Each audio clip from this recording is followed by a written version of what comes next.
1 year ago today, after President Trump was inaugurated, he wasted no time making good on his campaign promise to secure the border, stop illegal immigration, and deport the worst illegal aliens allowed to enter during the Biden administration. For months, though, we've seen demonstrators targeting and obstructing ICE agents just doing their job enforcing operations. And now this. Agitators under federal investigation after invading a church during a Sunday morning worship service in Minnesota. President Trump posted on Truth Social this morning. Just watch footage of the church raid in Minnesota by the agitators and insurrectionists. These people are professionals. No person acts the way they act. They are highly trained to scream, rant, and rave like lunatics in a certain manner, just like they are doing. They are troublemakers who should be thrown in jail or thrown out of the country.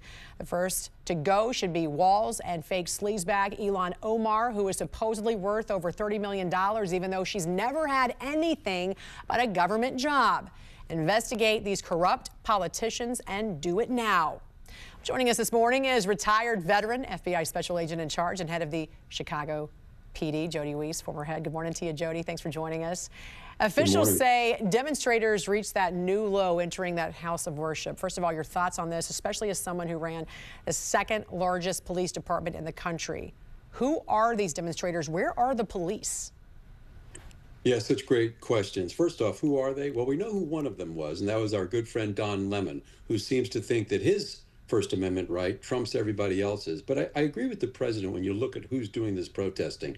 I think there's a percentage who are paid and they're professional and this is what they do. And then sadly, there's another percentage that I think they're just brainwashed, lost souls who think this is a righteous cause, somehow going against ICE, who's out there taking the worst of the worst off the streets. But this was just disgusting, Jan.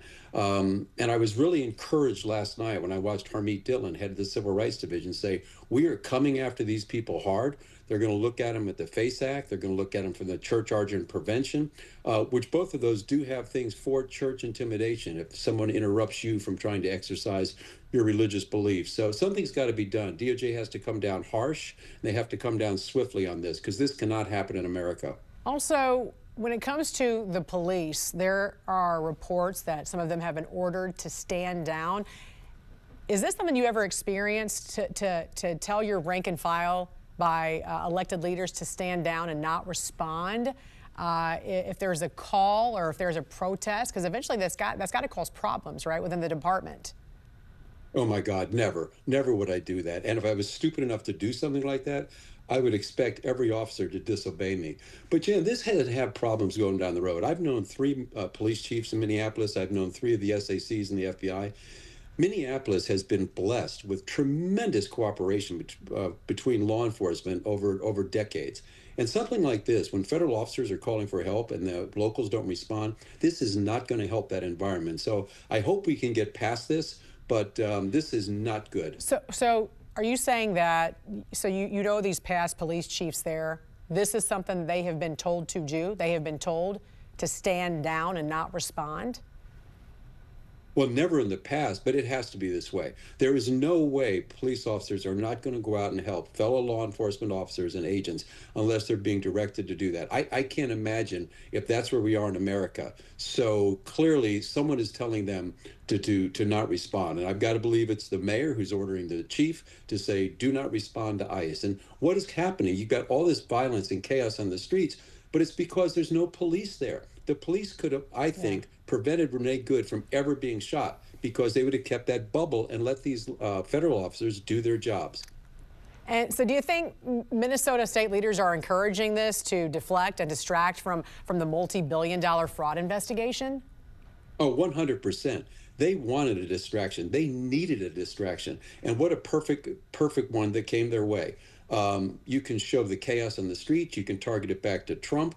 And it's outrageous, the rhetoric, the reckless rhetoric you're hearing from these leaders encouraging this type of behavior.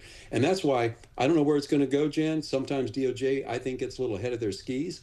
But I was very happy to hear that the department is looking at both Frey and Walz, because there's some violations, I think, that stand investigation: impeding federal officers, obstruction of justice, conspiracy against rights.